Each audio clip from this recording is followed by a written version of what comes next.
아니, 이게 뭐야? 3년간 병수발하던 치매 시어머니가 돌아가시자 남편은 조강지처를 헌신짝처럼 버렸습니다. 저 더러운 아궁이도 넣어 가져! 혼자 남은 정희는 위자료로 받은 시골집의 아궁이 안에서 무언가 알 수 없는 물체를 발견했어요. 문득 시어머니가 돌아가시기 전에 아궁이를 유심히 바라보던 모습이 떠올랐습니다. 아가, 아궁이 불을 꺼뜨리지 말아라. 알 수 없는 그 물체를 건드리는 순간 정희의 인생은 돌이킬 수 없는 방향으로 틀어지고 있었습니다. 이야기 시작 전에 구독, 좋아요와 함께 어디에서 보고 계신지도 댓글로 남겨주시면 언제나 행운이 함께 하실 거예요. 향 냄새가 코끝을 맵게 찌르는 빈소에는 무거운 침묵만이 감돌고 있었어요. 영정사진 속 시어머니는 고단했던 삶을 다 내려놓으신 듯 편안하게 웃고 계셨지만 상복을 입은 며느리 정희의 어깨는 물에 젖은 솜니불처럼 축 처져 있었습니다. 지난 3년이라는 시간은 정희에게 전쟁과도 같았거든요. 치매에 걸려 밤낮 없이 간호하고 툭하면 어디론가 사라져서 애를 태우게 하던 어머니였습니다. 그 모진 세월 동안 정희의 손은 논바닥처럼 갈라지고 손톱 밑은 까맣게 물들었죠. 하지만 서울에 있다는 남편 성우는 명절에도 코빼기 한번 비치지 않았습니다. 사업이 바쁘다며 전화 한 통 없다가 돈 몇 푼 붙여놓고는 당신이 며느리니까 당연한 거 아니냐며 큰 소리만 탕탕 쳤으니까요. 그래도 정희는 버텼습니다. 어머니가 정신이 돌아오는 그 짧은 순간 고맙다며 잡아주던 그 따뜻한 손길 하나 믿고 버텼던 겁니다. 마을 사람들도 그런 정희를 친딸보다 더 아꼈습니다. 김치며 고구마며 수시로 날라다 주던 이웃들이 지금도 정희 곁을 지키며 함께 눈물을 훔치고 있었죠. 김씨 할머니가 정희의 등을 토닥이며 혀를 차셨습니다. 아이고 불쌍한 것. 네가 고생이 많았다. 저 아들이란 놈은 제 어미 가는 길에도 안 온단 말이냐. 그때였어요. 고요하던 장례식장 입구 쪽에서 요란한 엔진 소리가 들려왔습니다. 문상객들의 시선이 일제히 밖으로 쏠렸죠. 마당으로 들어선 것은 시골길과는 전혀 어울리지 않는 번쩍거리는 검은색 최고급 외제차였습니다. 차 문이 열리고 운전석에서 내린 남자는 상주 완장을 차야 할 아들 성훈이었죠. 그런데 그의 꼴이 가관이었습니다. 검은 양복을 입긴 했지만 넥타이는 삐딱했고 대낮부터 술 냄새를 풍기며 눈에는 새까만 선글라스를 끼고 있었거든요. 더 기가 막힌 건 조수석에서 내린 여자였습니다.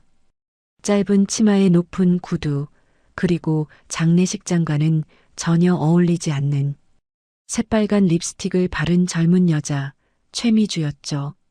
그녀는 주위 시선은 아랑곳하지 않고 성훈의 팔에 찰싹 달라붙어 콧노래를 흥얼거리고 있었습니다.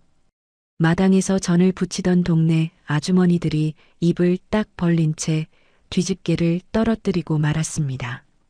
아니, 저게 무슨 꼴이야? 세상에, 저 옆에 여자는 또 뭐고? 웅성거림은 곧 분노로 바뀌었습니다. 성훈과 미주가 뻔뻔하게 빈소 입구로 들어서려 하자 동네 터줏대감인 김씨 할머니가 참지 못하고 뛰쳐나와 성훈의 앞을 가로막으셨습니다. 할머니의 쭈글쭈글한 손이 성훈의 등짝을 매섭게 내리쳤죠. 이놈아, 내 놈이 사람이냐? 여기가 어디라고 저런 요망한 것을 데리고 와? 성훈은 인상을 팍 구기며 선글라스를 벗었습니다. 그 눈에는 슬픔이라곤 티끌만큼도 찾아볼 수 없었죠. 오히려 귀찮은 파리가 꼬였다는 듯 짜증스러운 표정이었습니다. 아, 왜 이리 소란이세요? 남의 집안일에 동네 분들이 왜 나서냐고요. 뭐라고? 내가 널 업어 키운 세월이 있다. 이놈아, 정희가 네 어머니 마지막까지 지켰어. 그런데 이게 다 뭐냐? 조강지쳐 눈에서 피눈물 내고 잘 사는 놈 내 평생 못 봤다. 너 그러다 천벌 받는다. 천벌 받아. 김씨 할머니의 호통에 미주가 코를 막으며 성운의 뒤로 숨었습니다. 그녀의 매끄러운 손과 화려한 네일아트가 김씨 할머니의 투박한 손과 선명하게 대비되었죠. 오빠, 이 할머니들 왜 이래? 냄새나게. 미주의 말에 주민들이 웅성거리며 소금이라도 가져오라 소리쳤지만 성우는 오히려 미주의 어깨를 감싸 안았습니다. 그리고는 보란 듯이 정의가 있는 빈소 안으로 성큼성큼 들어갔습니다. 정의는 심장이 덜컥 내려앉는 것만 같았어요. 남편이 여자가 있다는 건 짐작하고 있었지만 시어머니의 장례식장에까지 데리고 올 줄은 상상도 못했으니까요. 억장이 무너지고 피가 거꾸로 솟는 기분이었지만 정의는 아랫입술을 꽉 깨물었습니다. 여기서 소란을 피워 어머니 가시는 길을 망칠 수는 없었으니까요.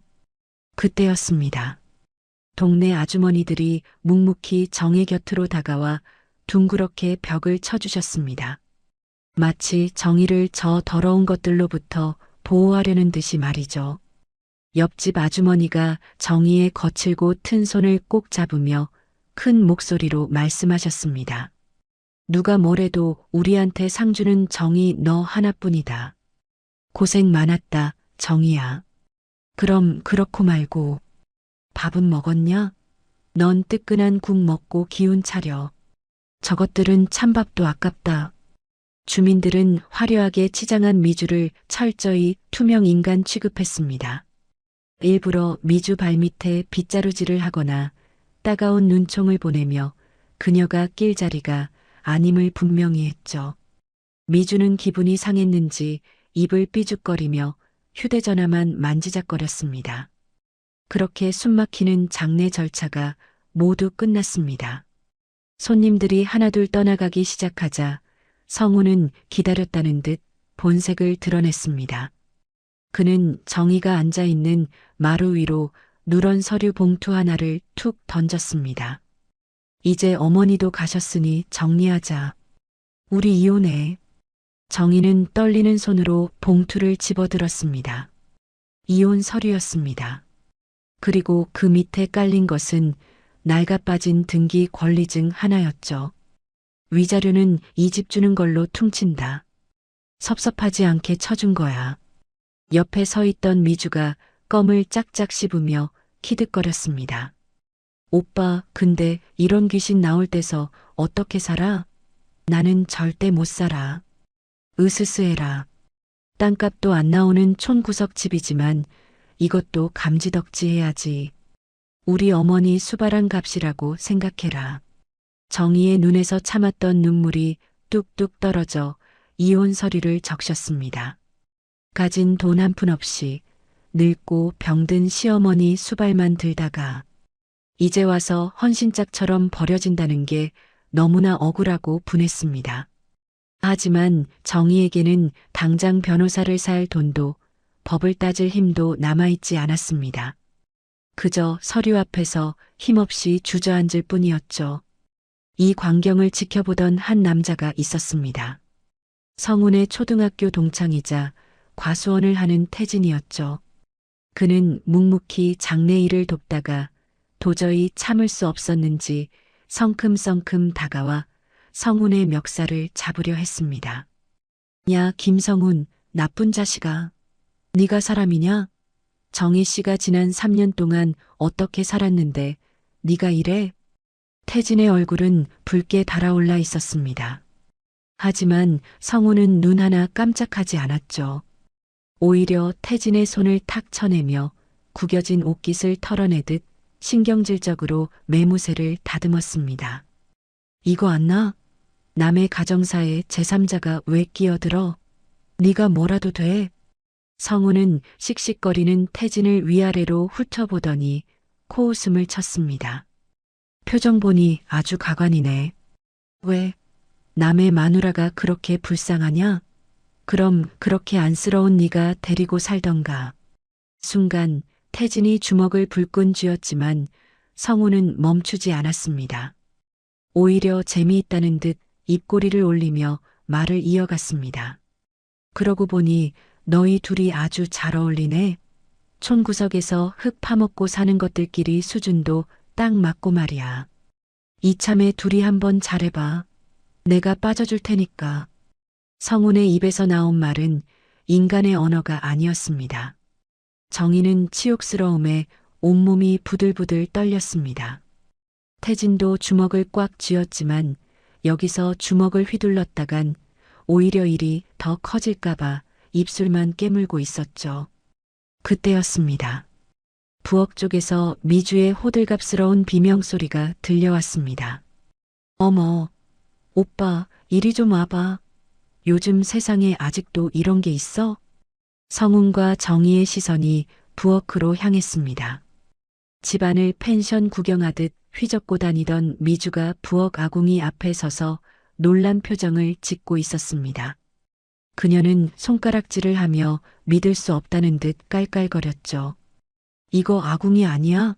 민속촌에서나 보던 건데 정말 냄새나고 더러워. 오빠, 이런 데서 사람이 어떻게 살아?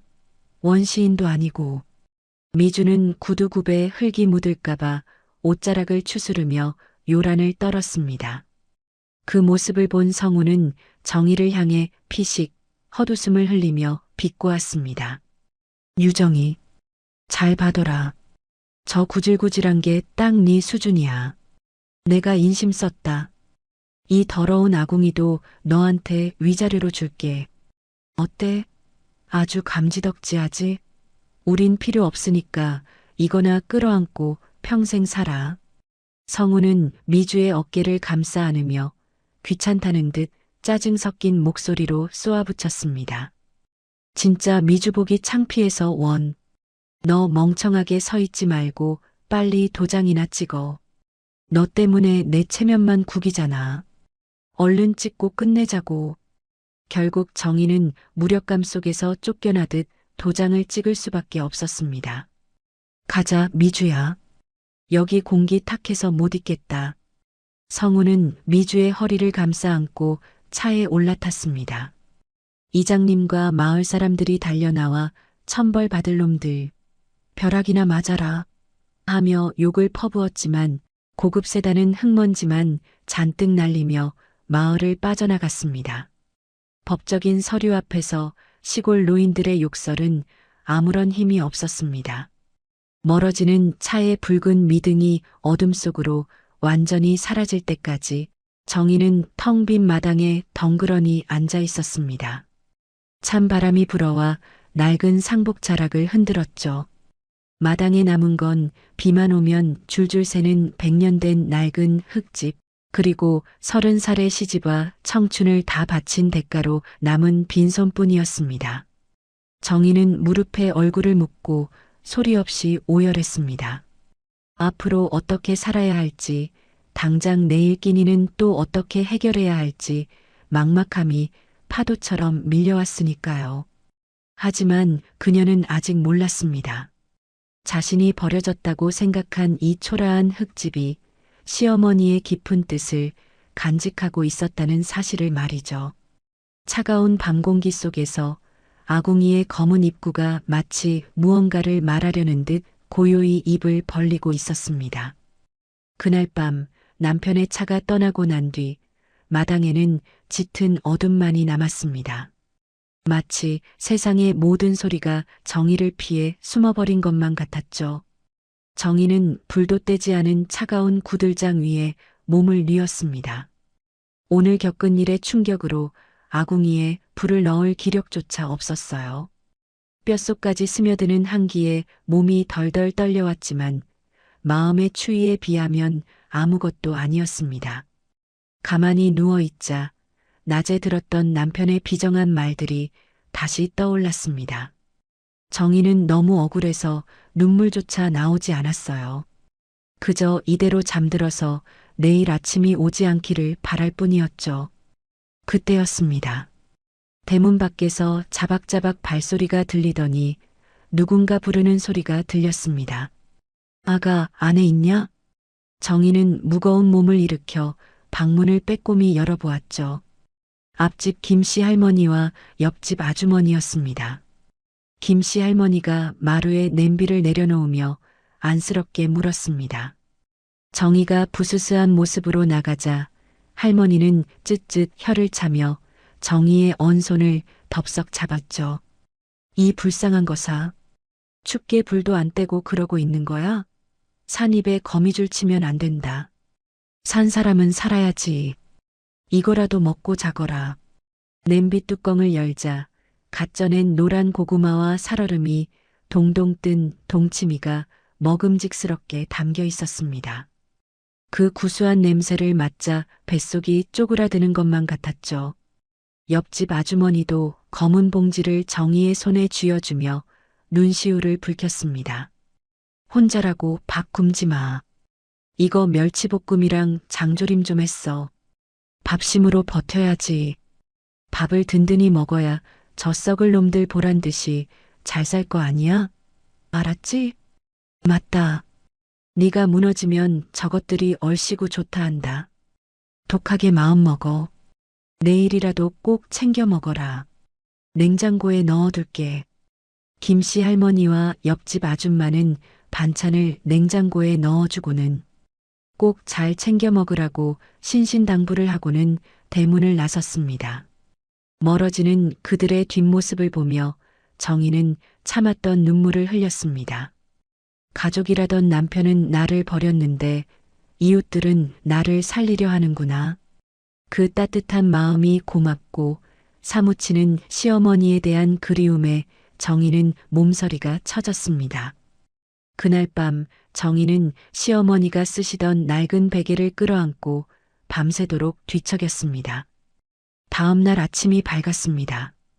코끝이 알싸할 정도로 차가운 공기에 정희는 눈을 떴습니다. 방바닥은 얼음장처럼 차가웠고 입에서는 하얀 입김이 뿜어져 나왔죠. 순간 오기가 생겼습니다. 이대로 얼어 죽을 수는 없다는 생각.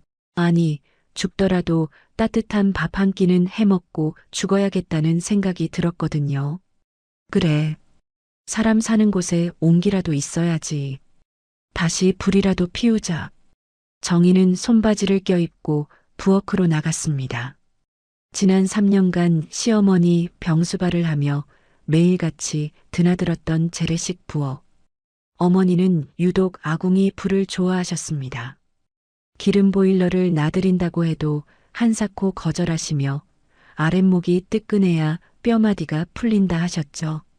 아궁이 앞에는 까만 재와 검댕이 수북하게 쌓여 있었습니다. 정희가 쭈그리고 앉아 부직갱이를 들었을 때 문득 며칠 전의 기억이 주마등처럼 스쳐 지나갔습니다. 어머니가 돌아가시기 바로 전날 밤이었습니다. 잠시 화장실을 다녀온 사이 어머니가 감쪽같이 사라진 겁니다. 놀란 정희가 온 동네를 미친 듯이 뛰어다녔었죠.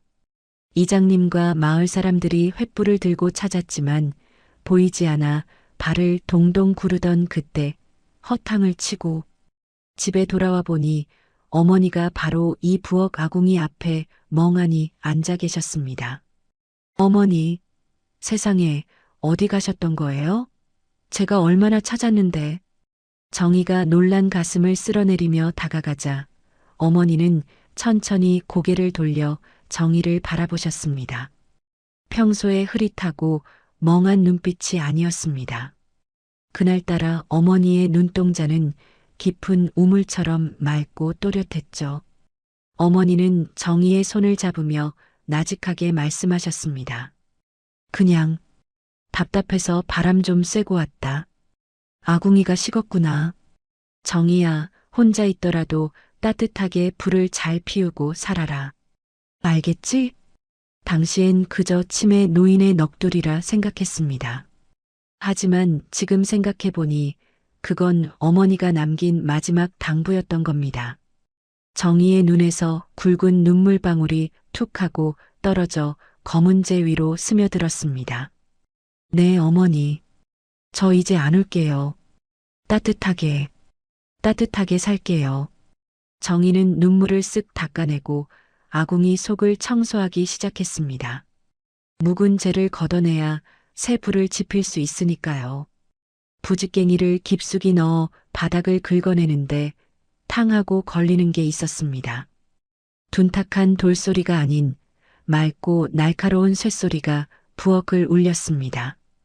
이상하다 싶어 정희는 몸을 숙여 아궁이 안쪽을 들여다보았습니다. 시커먼 재를 걷어내자 아궁이 벽 쪽 구석진 곳에 녹슨 무쇠 손잡이 하나가 박혀 있는 게 아니겠어요? 30년을 이 집에서 살았지만 처음 보는 물건이었습니다. 전에는 분명 매끈한 황토벽이었는데 왜 갑자기 이런 게 생겼나 싶어 고개를 갸웃거렸죠. 이게 뭐지? 원래 이런 게 있었나? 정희는 호기심에 무쇠 손잡이를 양손으로 잡았습니다. 처음엔 꿈쩍도 하지 않더니 온 힘을 다해 잡아당기자 바닥에서 진동이 느껴졌습니다. 드르륵 쿵. 육중한 톱니바퀴가 맞물리는 소리가 나더니 손잡이가 옆으로 스르르 돌아갔습니다. 그 순간 믿을 수 없는 일이 벌어졌습니다. 아궁이 바닥 전체가 지렛대의 원리로 서서히 들어 올려지기 시작한 겁니다. 마치 영화에서나 보던 비밀의 문처럼 말이죠. 엄마야. 정희는 너무 놀라들고 있던 부직갱이를 철그렁 떨어뜨리며 엉덩방아를 찧었습니다. 가슴이 쿵하고 내려앉는 것만 같았죠. 아궁이 바닥이 들린 자리, 그 시커먼 구덩이 안에는 묵직한 철문 하나가 웅크리고 있었습니다. 매일 밥을 짓고 국을 끓이던 이 부엌 바닥 밑에 저런 게 숨겨져 있었다니 도무지 믿기지가 않았습니다. 이게 대체 뭐란 말이야? 정희는 멍하니 입을 벌린 채 그 낯선 철문을 가만히 바라보았습니다. 정희는 갑자기 겁이 덜컥 나서 뒷걸음질을 치려다 문득 어머니의 마지막 눈빛이 떠올랐습니다. 아궁이 불을 꺼뜨리지 마라. 어머니의 말씀에는 어떤 의미가 있었던 걸까요? 정희는 마른 침을 꿀꺽 삼켰습니다. 잠시 망설이던 정희가 눈을 질끈 감고 떨리는 손에 힘을 주었습니다. 기익. 녹슨 경첩이 긁히는 소리가 나더니 무거운 철문이 천천히 열렸습니다. 문이 열린 그 자리에는 캄캄한 어둠 속으로 이어지는 좁은 시멘트 계단이 놓여 있었죠. 창고인가? 그런데 왜 이런 곳에 있는 거지? 정희는 떨리는 손으로 입을 틀어막았습니다. 30년 넘게 제 집 안방처럼 드나들었고 손바닥처럼 훤하다고 생각했던 이 낡은 부엌 아래에 이런 공간이 숨겨져 있었다니요. 두려움과 호기심이 동시에 밀려왔습니다. 하지만 이상한 점은 또 있었습니다. 보통 지하실이라면 퀴퀴한 곰팡이 냄새나 습한 냉기가 올라와야 정상일 텐데 그 아래에서는 전혀 다른 공기가 흘러나오고 있었거든요. 얼굴에 와닿는 바람은 훈훈하고 건조했습니다. 그리고 그 바람에 실려온 것은 아주 오래된 종이 냄새와 그윽한 먹향기였습니다. 마치 어머니가 생전에 아끼시던 서예 도구함에서 나던 고상하고 깊은 향기였죠.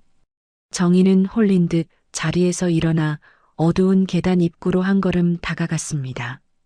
이 아래에 대체 무엇이 있길래 어머니는 그토록 아궁이 불을 꺼뜨리지 말라고 하셨던 걸까요? 정희는 벽에 걸린 손전등을 집어들었습니다.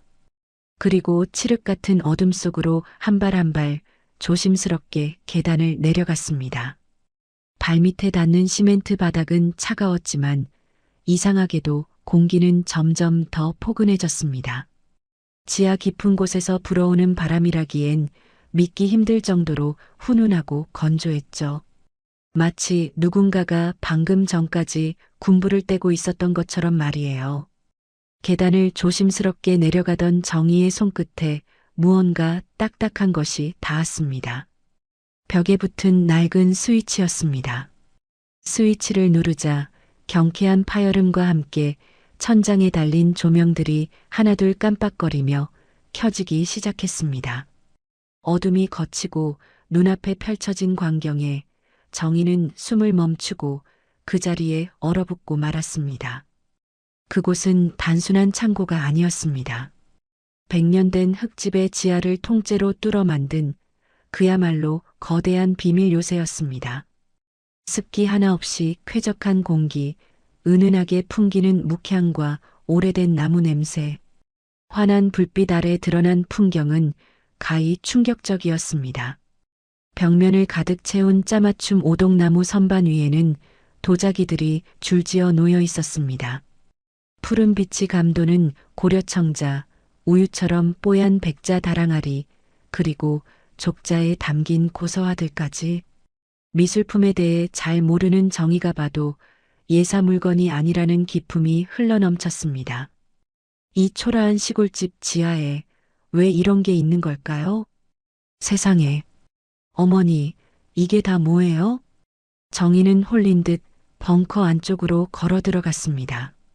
구석에는 어머니가 생전에 장을 담가 두시던 것과 똑같은 투박한 옹기 항아리들이 놓여 있었습니다.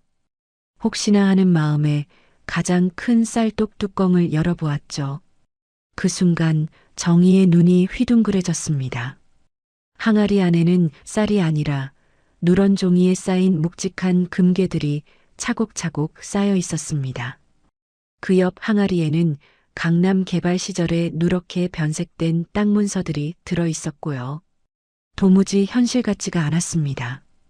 평생 호미자루만 쥐고 사신 줄 알았던 시어머니가 대체 이 깊은 땅 속에 얼마나 큰 세상을 감추고 살아오신 건지 가늠조차 되지 않았으니까요. 정희는 눈앞에 펼쳐진 믿을 수 없는 광경에 그저 멍하니 입을 벌린 채 거친 숨만 몰아쉬었습니다. 그때 정희는 방 한쪽에 놓인 작은 나무 탁자로 시선이 갔습니다.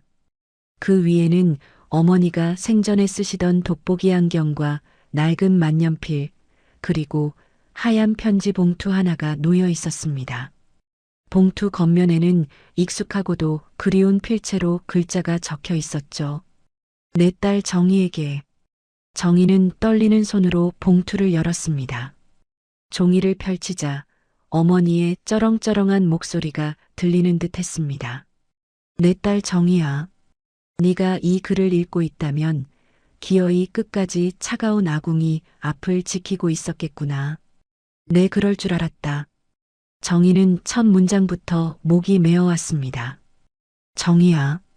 여기 있는 도자기와 서화들은 우리 집안 대대로 내려오던 것들을 내가 난리통에도 목숨 걸고 지켜낸 것들이다. 항아리 속 금괴와 땅 문서들도 내가 평생 허리띠 졸라매며 모은 내 피와 살이란다. 정희는 숨을 죽이고 글자를 따라가며 읽어내렸습니다. 내 아들 성훈이는 겉만 번지르르 했지. 귀한 줄 모르고 흥청망청 다 팔아먹을 위인이라 내가 숨겼다. 나는 결심했다. 이 차가운 아궁이 속을 기어이 들여다보고 식은 불을 다시 지피는 사람에게 이 모든 것을 주기로. 이 문을 여는 사람이 바로 이 물건들의 주인이다. 편지의 마지막 줄에 이르자 정희의 눈시울이 붉게 달아올랐습니다. 그리고 나는 믿는다. 춥고 배고픈 걸 참고 기어이 이 아궁이를 닦아낼 사람은 지난 3년간 내 곁을 지켜준 내 딸 정희 오직 너뿐일 것이라고. 편지에는 어머니의 마음이 구구절절 적혀 있었습니다. 편지를 쓰는 그 순간만큼은 어머니의 정신은 누구보다 맑고 또렷했던 겁니다. 누가 진짜 자식인지, 누가 하이에나인지 어머니는 다 지켜보고 계셨던 거죠. 피 한 방울 안 섞인 나를 친어머니처럼 모신 너만이 내 진짜 상속인이다. 법무사 불러서 유언 공증 다 맞춰놨으니 성훈이 놈은 꿈도 못 꿀 것이다. 그러니 정희야, 이제 눈치 보지 말고 당당하게 누리거라. 원래 이 손잡이는 평소엔 벽 안으로 쏙 들어가 있어서 아무도 모르게 되어 있단다. 하지만 이제 내가 떠날 때가 된 것 같아. 네가 아궁이를 닦다가 쉽게 발견하라고 튀어나오게 둘거란다. 편지 말미에 적힌 날짜를 본 정희는 입을 틀어막고 흐느끼기 시작했습니다. 그날은 바로 어머니가 실종되셨던 돌아가시기 바로 전날 밤이었습니다. 어머니는 정신을 놓으신 게 아니라 며느리를 위해 마지막 힘을 짜내어 이 지하로 내려오셨던 겁니다. 정희가 찾기 쉽게 아궁이 손잡이까지 조작해두고 유언장을 남기기 위해 그 밤에 혼자 사투를 벌이셨던 거죠. 이제 갈 때가 된 것 같구나. 부디 이 어미가 주는 마지막 밥이라 생각하고 배불리 먹고 살아라. 고맙다, 내 딸아. 어머니, 어머니. 정희는 편지를 가슴에 품고 벙커 바닥에 엎드려 통곡했습니다. 금괴가 생겨서가 아니었습니다. 땅 부자가 되어서도 아니었습니다. 지난 3년 아무도 알아주지 않던 고생을 어머니만은 알고 계셨다는 것. 남편에게 버림받은 자신을 어머니는 끝까지 딸로 품어주셨다는 그 사실이 사무치게 고마워서였습니다. 차가운 시멘트 바닥 위로 뜨거운 눈물이 뚝뚝 떨어져 얼룩을 만들었습니다. 한참을 그렇게 목 놓아 울던 정희가 천천히 몸을 일으켰습니다. 눈물 범벅이 된 얼굴을 소매로 쓱 닦아냈죠. 탁자 옆에는 편지 내용대로 등기 권리증과 거액의 무기명 채권이 담긴 서류 봉투가 놓여 있었습니다. 정희는 어머니의 유언장과 서류를 양손에 꽉 쥐었습니다. 그녀의 눈빛이 정과는 달라져 있었습니다. 더 이상 울기만 하던 약한 며느리의 눈이 아니었죠. 네, 어머니. 저 이제 바보처럼 울지 않아요. 어머니 말씀대로 보란 듯이 행복하게 잘 살게요. 정희는 어금니를 꽉 깨물었습니다. 어머니가 남겨주신 이 든든한 방패를 들고 자신을 짓밟았던 세상과 맞서 싸울 힘이 생긴 겁니다. 지하 벙커의 훈훈한 공기가 정희의 어깨를 따뜻하게 감싸 안았습니다. 마치 어머니가 뒤에서 그래야 내 딸이지 하고 등을 토닥여 주시는 것만 같았습니다. 정희는 깊은 숨을 들이마시며 단단한 발걸음으로 계단을 다시 올라갔습니다. 이제 밖으로 나갈 시간이었습니다. 지하 벙커의 문을 닫고 다시 낡은 흙집의 방으로 돌아왔지만 정희의 가슴은 쉬이 진정되지 않았습니다. 발밑에 묻혀있는 그 엄청난 유산들은 축복이기도 했지만 동시에 감당하기 버거운 짐이기도 했으니까요. 평생 시장에서 콩나물 값이나 깎으며 살아온 자신이 국보급 문화재와 금괴를 지킬 수 있을지 겁부터 덜컥 났습니다. 누군가와 상의하고 싶어도 입이 떨어지지 않았죠. 자칫 잘못했다가 소문이라도 나면 성운에게 다 뺏길게 불 보듯 뻔했기 때문이었어요. 그때 문득 떠오르는 사람이 한 명 있었습니다. 남편 성운의 초등학교 동창이자 마을 어귀에서 사과 과수원을 하는 태진이었습니다. 그는 성운과는 달라도 너무 다른 사람이었죠. 지난 3년 정희가 시어머니 병수발로 골병이 들어갈 때 몰래 문고리에 사과 박스를 걸어두고 가던 사람. 성운이 생활비를 끊어 막막할 때 병원비가 부족하다는 소문을 듣고는 알게 모르게 뒤에서 돈을 보태주었던 키다리 아저씨 같은 사람이었습니다. 그날 오후 정희는 무거운 몸을 이끌고 읍내 장터로 나갔습니다. 북적이는 사람들 속에서 멍하니 서 있는데 누군가 정희의 앞을 가로막았습니다. 투박한 점퍼 차림에 흙 묻은 장화를 신은 남자 태진이었습니다. 아니, 정희 씨 아니에요? 얼굴이 왜 이리 반쪽이 됐습니까? 태진은 정희의 퀭한 눈을 보며 안타까움을 감추지 못했습니다. 그는 더 이상 아무것도 묻지 않고 정희를 장터 국밥집으로 데려갔습니다. 김이 모락모락 나는 뜨끈한 곰탕 한 그릇을 시켜주며 숟가락을 쥐어주었죠. 드세요. 억지로라도 드셔야 합니다. 정희가 목이 메어 숟가락을 들지 못하자 태진이 나직하고 단호한 목소리로 말했습니다. 산 사람은 살아야지요. 속이 든든해야 저 모진 것들을 이겨내지 않겠습니까? 성운이 그 자식 보란 듯이 떵떵거리고 사셔야죠. 그러니 드세요. 그 투박한 위로가 차가웠던 가슴을 덮여주었습니다. 정희는 눈물 섞인 국밥을 꾸역꾸역 삼켰습니다. 뜨거운 국물이 들어가자 꽉 막혀있던 속이 조금씩 풀리는 것 같았습니다. 정희는 결심했습니다. 이 사람이라면 믿을 수 있겠다. 아니, 이 세상에 믿을 사람은 오직 이 사람뿐이다 라고요. 그날 밤 달이 구름에 가려 사방이 칠흑같이 어두운 시각. 정희는 태진에게 연락했습니다. 태진을 부엌으로 데려간 정희는 떨리는 손으로 아궁이 밑에 비밀 장치를 작동시켰습니다. 육중한 철문이 열리고 지하로 내려가는 계단이 나타나자 태진의 눈이 휘둥그레졌습니다. 그리고 계단 아래 선반을 가득 채운 도자기와 고서화 그리고 항아리에 담긴 금괴들을 본 태진은 한동안 말을 잇지 못했습니다. 그러다 선반으로 다가가 청자 하나를 조심스럽게 들어 올렸습니다.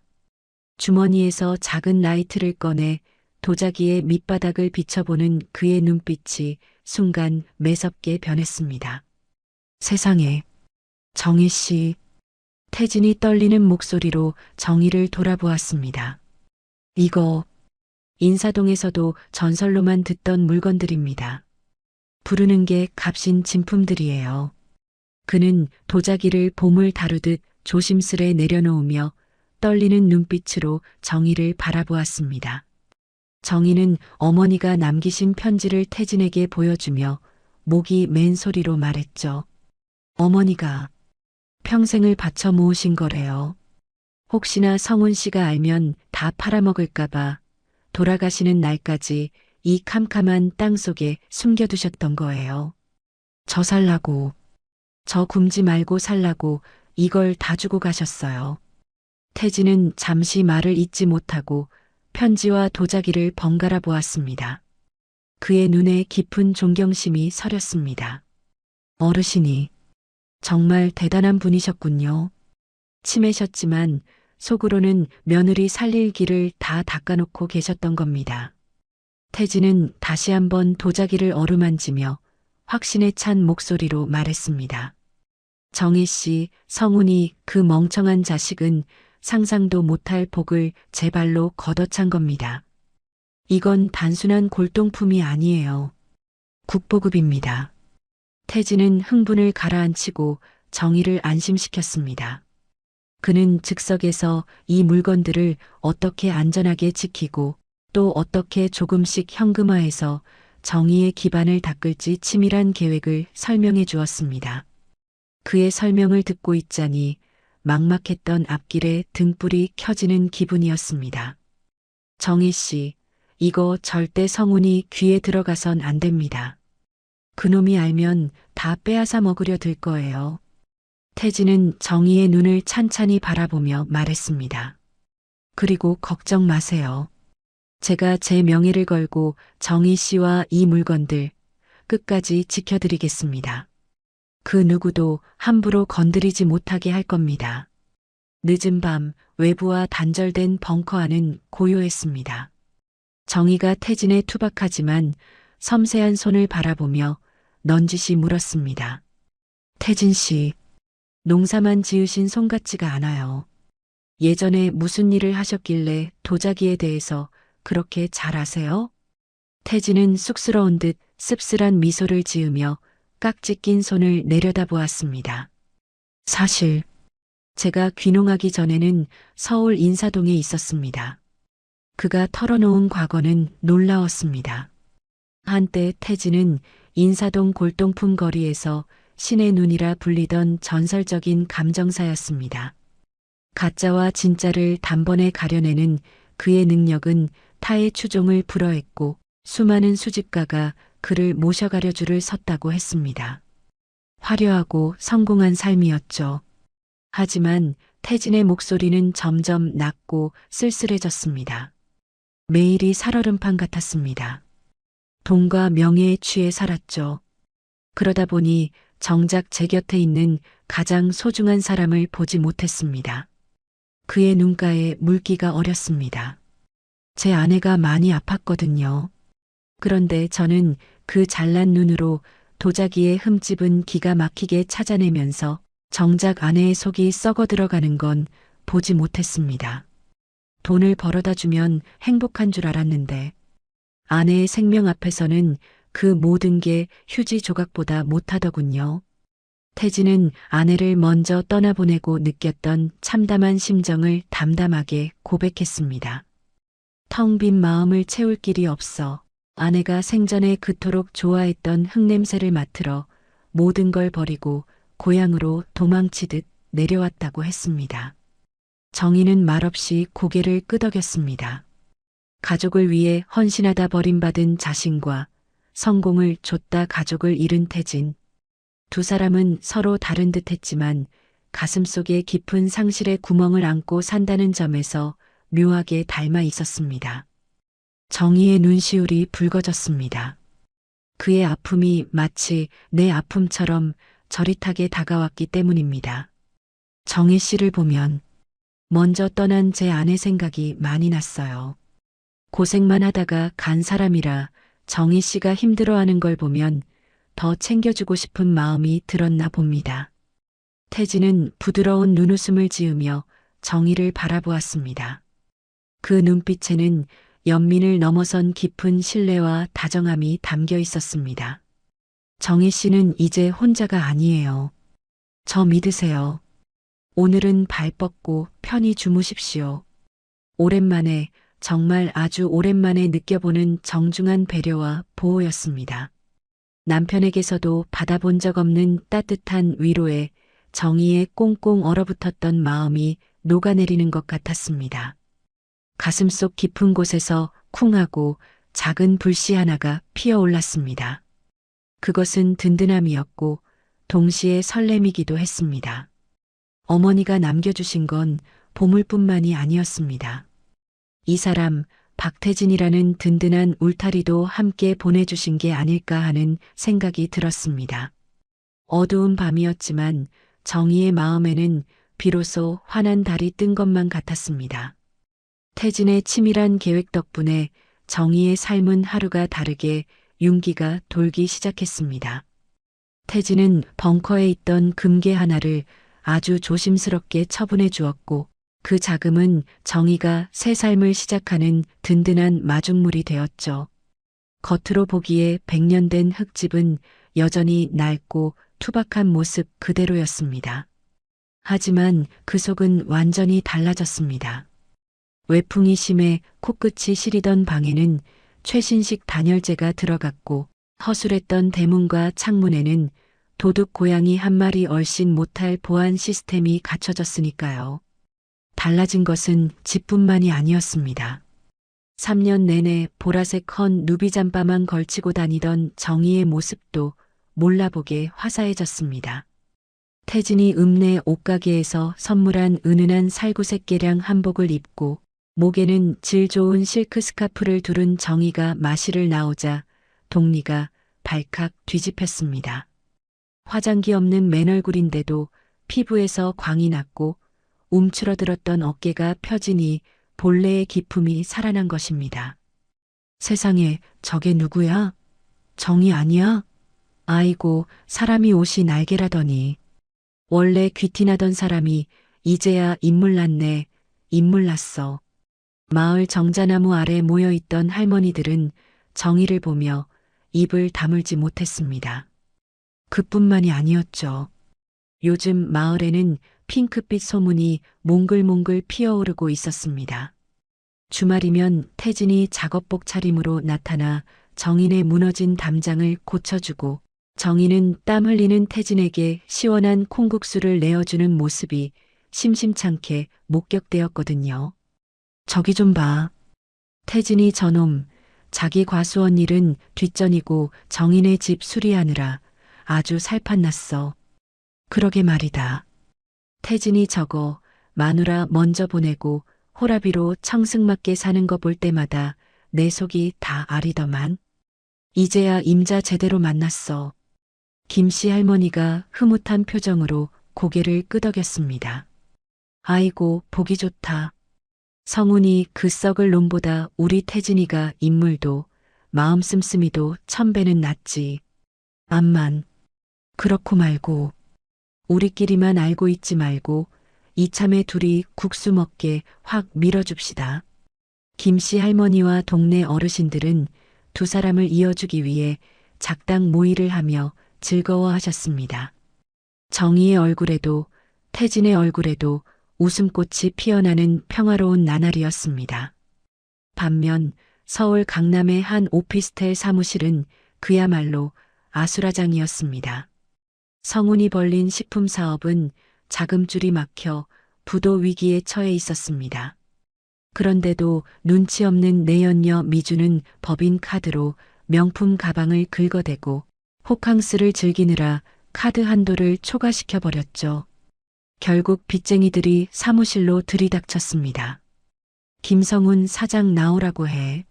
돈 떼먹고 도망가면 다야. 우락부락한 사채업자들이 집기를 때려 부수고 난동을 부리는 통의 성훈은 책상 밑에 숨어 벌벌 떨어야 했습니다. 미주는 그 와중에도 자기 명품 가방에 흠집이 날까봐 끌어안고는 성훈에게 바가지를 긁어댔습니다. 오빠, 이게 뭐야? 나 무서워서 못 살겠어. 돈도 없어? 어떻게 좀 해봐. 야, 너 때문에 카드 막혀서 이 사단이 난 거 아니야. 좀 조용히 안 해? 성훈이 머리를 감싸쥐고 괴로워하던 그때 미주가 묘한 눈빛을 번뜩이며 휴대폰을 들이밀었습니다. 그녀가 고용한 심부름센터 직원이 보내온 사진이었습니다. 사진 속에는 말끔하게 수리된 시골집과 몰라보게 예뻐진 정희의 모습이 담겨 있었죠.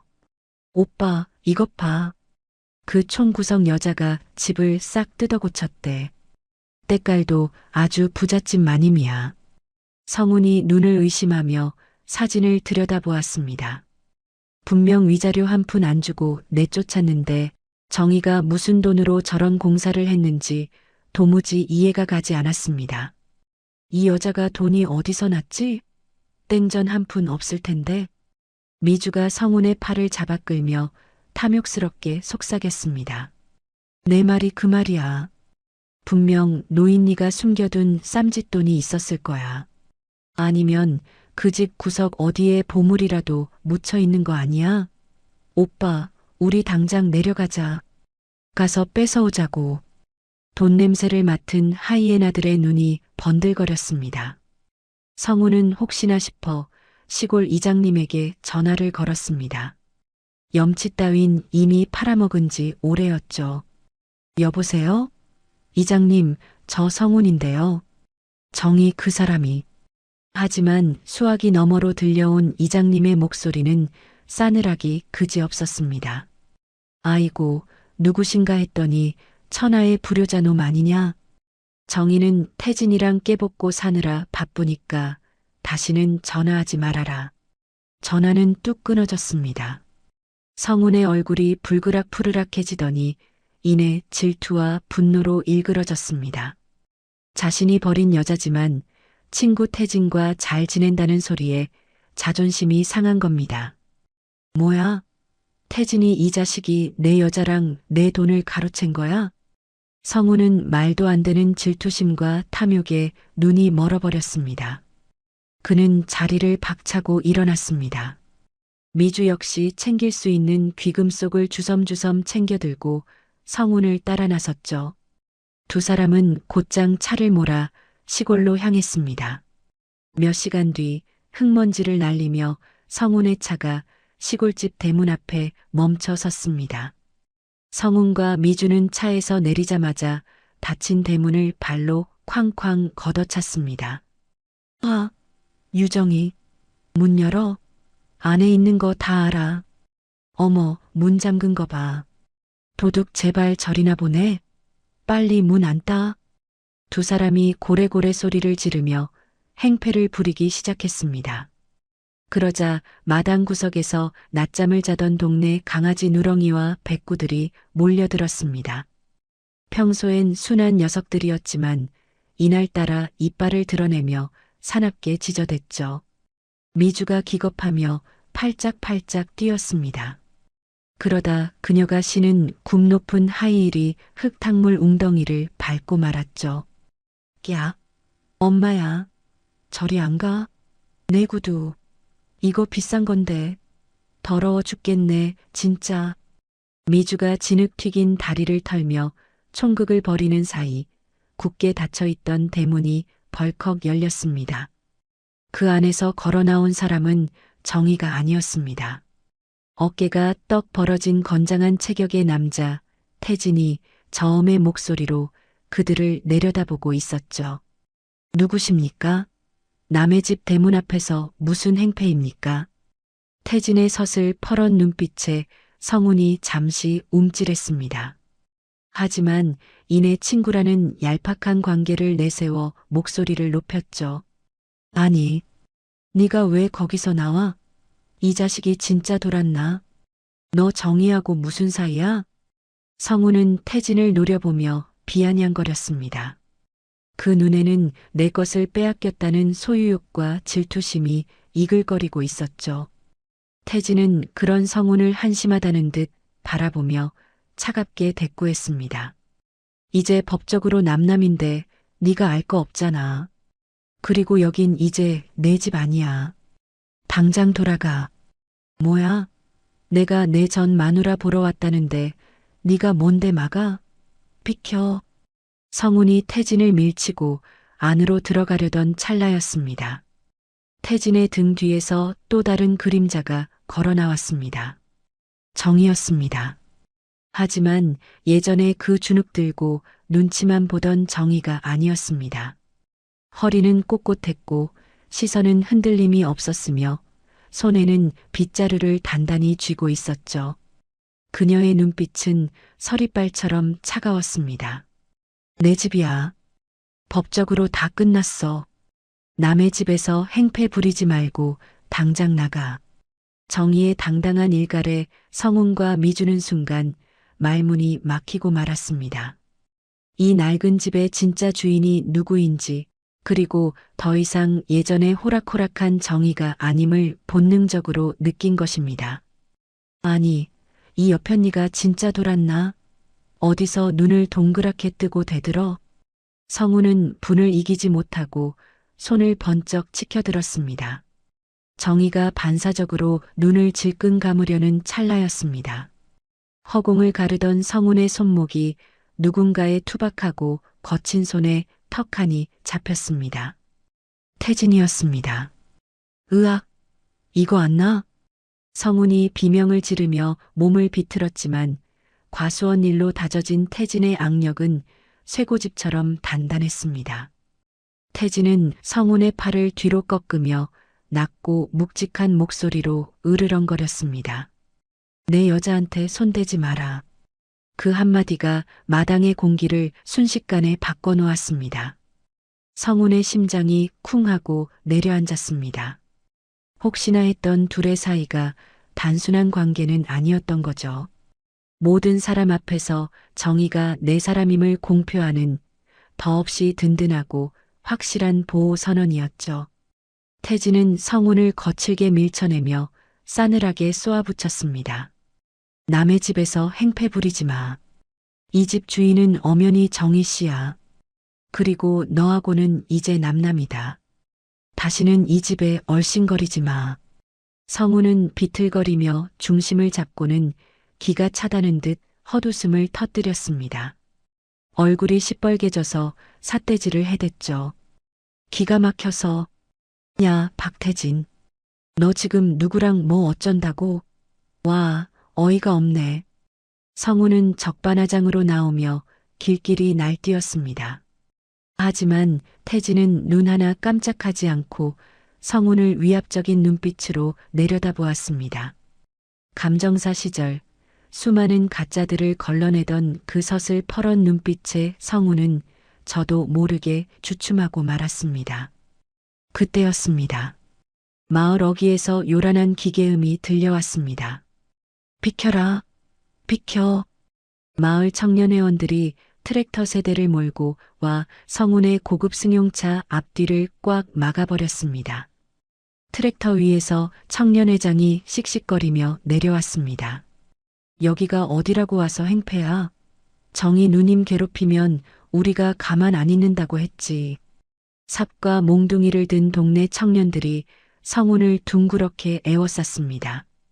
동네 전체가 정희의 편이었습니다. 기세등등하던 성운도 쪽수에서 밀리자 꼬리를 내릴 수밖에 없었죠. 태진은 서류 봉투를 꺼내 성운의 눈앞에 흔들어 보였습니다. 여기 정혜 씨 명의로 된 등기부 등본이랑 접근 금지 신청서 다 있다. 내 변호사가 이미 법적 조치 다 끝내놨어. 경찰 부르기 전에 당장 꺼져. 그 시각 마당에서 성운이 태진의 기세에 눌려 꼼짝 못하고 있을 때였습니다. 눈치 빠른 미주는 그 틈을 타 슬그머니 열린 방문 안으로 기어들어갔습니다. 방 안을 훑어보던 미주의 눈이 부엌 선반 위에 놓인 도자기들에 딱 꽂혔습니다. 집안의 가구들이 묘하게 고급스러워진 데다 정희가 입고 있는 옷이며 스카프가 예사 물건이 아니라는 걸 본능적으로 감지한 것이죠. 아니, 저 도자기 뭐야? 때깔이 장난 아닌데? 미주는 돈 냄새를 맡은 하이에나처럼 눈을 번뜩이며 도자기로 손을 뻗었습니다. 어느새 뒤따라 들어온 정희가 팔짱을 끼고 서 있자 미주가 짐짓 놀란 척하며 호들갑을 떨었습니다. 어머 언니, 이 도자기 되게 좋아 보인다? 이거 어디서 났어? 딱 봐도 비싼 것 같은데 어머니가 숨겨둔 거지? 그치? 미주의 탐욕스러운 손길이 고려청자의 매끄러운 곡선에 닿으려는 일촉즉발의 순간이었습니다. 순간 정희의 등줄기에 식은땀이 흘렀습니다. 저것은 태진이 감정한 바로 국보급 진품들이었으니까요. 하지만 정희는 태연하게 콧방귀를 뀌며 손사래를 쳤습니다. 아, 그거 읍내 다이소 갔더니 세일하더라고. 3,000원인가 주고 샀는데 예쁘지? 갖고 싶으면 가져가던가. 정희의 목소리에는 일말의 떨림도 없었습니다. 오히려 하찮은 물건 취급하며 가져가라는 듯 턱짓을 했죠. 그 태연한 반응에 미주는 멈칫했습니다. 그녀는 자칭 명품 감별사라 떠벌리고 다녔지만 사실 보는 눈이라곤 없는 허당이었거든요. 미주는 눈을 가늘게 뜨고 도자기를 훑어보다가 입을 삐죽거렸습니다. 에이, 어쩐지 때깔이 좀 촌스럽다 했어. 내가 이런 거 잘 보는데 딱 봐도 가짜네. 아이고, 먼지 날려. 미주는 흥미를 잃고 바로 돌아섰습니다. 하지만 돌아서는 그녀의 눈빛은 여전히 무언가를 찾는 듯 탐욕으로 번들거리고 있었죠. 성운과 미주는 트랙터 사이를 비집고 차에 올라타며 창문을 내리고 악담을 퍼부었습니다. 두고 보자. 내가 변호사 사서 다시 올 테니까. 차가 멀어지자 정희는 그제야 참았던 숨을 몰아쉬며 다리가 풀려 주저앉으려 했습니다. 그런 정희를 태진이 단단하게 부축해 주었죠. 괜찮으세요? 많이 놀라셨죠? 태진 씨, 저 사람들 그냥 갈 사람들이 아니에요. 미주 그 여자 눈빛 봤어요? 분명 오늘 밤에라도 다시 올 거예요. 정희의 예감은 틀리지 않았습니다. 읍내 모텔로 도망친 성운과 미주는 분을 사귀지 못하고 있었습니다. 미주가 성운을 꼬드겼습니다. 오빠, 아까 그 도자기 가짜라고 했지만 아무래도 수상해. 그리고 이 총 구석에 CCTV가 있겠어. 뭐가 있겠어? 밤에 몰래 가서 뒤져보자. 분명 장독이든 어디든 숨겨둔 게 있을 거야. 두 사람은 야밤에 몰래 집을 털 계획을 세우며 히히덕거렸습니다. 하지만 그들은 꿈에도 몰랐습니다. 이미 태진이 그물망을 촘촘하게 짜놓았다는 사실을 말이죠. 같은 시각 태진은 어딘가로 전화를 걸고 있었습니다.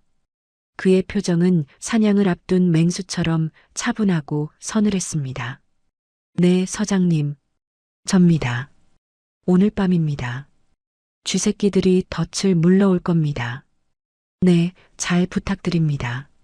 전화를 끊은 태진이 정희를 바라보며 안심시키듯 고개를 끄덕였습니다. 오늘 밤 탐욕에 눈먼 자들의 최후가 기다리고 있었습니다. 달빛조차 구름 뒤로 숨어버린 깊은 밤이었습니다. 사위가 고요한 시골 마을에 수상한 그림자 두 개가 어른거렸습니다. 탐욕의 눈이 먼 성훈과 미주였습니다. 두 사람은 마치 도둑고양이처럼 살금살금 정인의 집 담벼락 밑으로 다가갔습니다. 오빠 먼저 올라가 봐. 빨리. 미주가 등을 떠밀자 성훈이 끙끙거리며 담을 넘기 시작했습니다. 하지만 운동 부족인 성훈에게 높은 담벼락은 무리였습니다. 담을 넘던 성훈의 바지 가랑이가 뾰족한 철조망에 걸려 찌익하는 소리와 함께 시원하게 찢어지고 말았습니다. 아이고, 내 바지.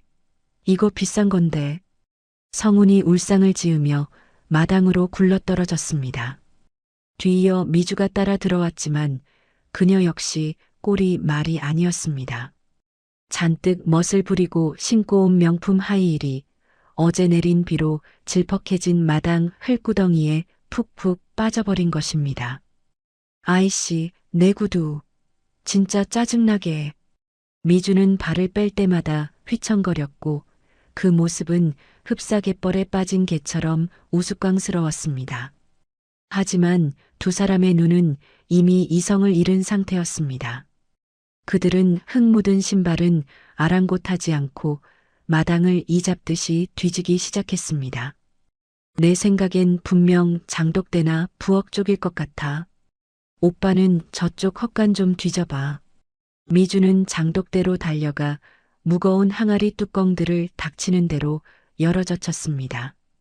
혹시나 장독 안에 금덩이라도 숨겨뒀을까 싶어 된장이고 고추장이고 가리지 않고 소매를 걷어붙인 채 맨손을 쑥쑥 집어넣어 휘저어댔죠. 양손에 시뻘건 고추장과 된장을 덕지덕지 묻힌 채 씩씩거리는 그 모습은 보물을 찾는 사람이 아니라 굶주림에 눈이 뒤집힌 짐승과 다를 바가 없었습니다. 한편 방 안에서는 정희와 태진이 이 모든 광경을 지켜보고 있었습니다. 태진이 미리 설치해둔 고해상도 CCTV 모니터 속에는 두 사람의 추태가 고스란히 생중계되고 있었죠. 화면 속에서 탐욕스럽게 마당을 뒤지는 전 남편의 모습을 보며 정희는 치밀어 오르는 분노에 몸서리를 쳤습니다. 떨리는 정희의 손을 태진이 단단하게 잡아주었습니다. 겁먹지 마세요. 쥐새끼들이 덫을 향해 제 발로 기어가는 중이니까요. 태진의 눈빛은 사냥감을 기다리는 맹수처럼 차분하고 서늘했습니다. 그때 부엌 쪽을 뒤지던 성훈이 나지막한 탄성을 질렀습니다. 찾았다. 미주야, 여기야. 성훈이 부엌 아궁이 옆 구석에 놓인 금색 보자기에 쌓인 상자 하나를 발견한 것입니다. 태진이 미끼로 놓아둔 가짜 보물 상자였죠. 장독대를 뒤지던 미주가 뚜껑을 내던지고 득달같이 달려들었습니다. 비켜봐. 내가 먼저 볼 거야. 야, 내가 찾았잖아. 저리 안 가? 순식간에 아수라장이 되었습니다. 조금 전까지 사랑한다며 히히덕거리던 연인들은 온데간데 없고 상자 하나 앞에서 서로 갖겠다고 머리채를 잡고 뒹구는 짐승들만 남았습니다. 힘이 센 성훈이 미주를 밀쳐내고 상자를 낚아챘습니다. 그리고 떨리는 손으로 보자기를 풀고 상자 뚜껑을 열었죠. 하지만 그 안에서 나온 건 찬란한 금괴가 아니었습니다. 어머니가 생전에 입으시던 낡아빠진 꽃무늬 몸빼 바지 한 벌, 그리고 꼬깃꼬깃한 쪽지 한 장뿐이었습니다. 이 도둑놈들아, 내 놈들 줄 건 아무것도 없다. 쪽지를 읽은 성훈의 얼굴이 흙빛으로 변했습니다. 허탈함에 주저앉은 성훈과 달리 독이 오를 대로 오른 미주는 포기하지 않았습니다. 이럴 리가 없어. 분명 뭔가 더 있을 거야. 아궁이. 그래, 아궁이 쪽이 수상했어. 미주는 헝클어진 머리를 하고 아궁이 쪽으로 성큼성큼 걸어갔습니다. 정희의 심장이 덜컥 내려앉았습니다. 그곳은 진짜 비밀 벙커로 연결되는 입구였으니까요. 미주가 아궁이 안쪽 깊숙한 곳을 들여다보려는 찰나였습니다. 오빠, 저기 안에 뭐가 번쩍이는 것 같은데? 미주가 손을 뻗어 아궁이 손잡이를 만지려 했습니다. 안 돼. 모니터를 보던 정희가 비명을 질렀습니다. 더 이상 지체할 시간이 없었습니다. 태진의 손가락이 가차없이 리모컨 버튼을 눌렀습니다. 순간 칠흑 같던 마당의 대낮처럼 눈부신 서치라이트가 켜졌습니다. 눈을 뜰 수 없는 강렬한 빛이 성운과 미주를 비췄습니다. 동시에 마을 회관 스피커에서 쩌렁쩌렁한 사이렌 소리와 함께 방송이 울려 퍼졌습니다. 도둑이야. 정인의 집에 도둑이 들었다. 갑작스러운 빛과 소리에 성운과 미주는 사색이 되어 얼어붙었습니다. 대문이 활짝 열리며 미리 잠복해 있던 경찰들과 몽둥이를 든 마을 사람들이 물밀듯이 들이닥쳤습니다. 꼼짝 마. 당신들을 주거 침입 및 특수절도 미수 혐의로 체포한다. 경찰들이 수갑을 꺼내 들고 포위망을 좁혀왔습니다. 경찰들 뒤로 몽둥이와 빗자루를 든 마을 사람들이 우르르 몰려나와 두 사람을 에워쌌습니다. 그 선두에는 김씨 할머니가 서 있었습니다. 할머니는 성운을 보자마자 분을 참지 못하고 들고 있던 파리채로 성운의 등짝을 사정없이 후려갈겼습니다. 이 천하의 나쁜 놈아. 지 어미 장례식장에서도 난동을 피우더니 기어이 도둑질까지 하러 와. 네가 사람 새끼냐, 짐승 새끼냐. 아이고 아야. 할머니, 왜 때리세요?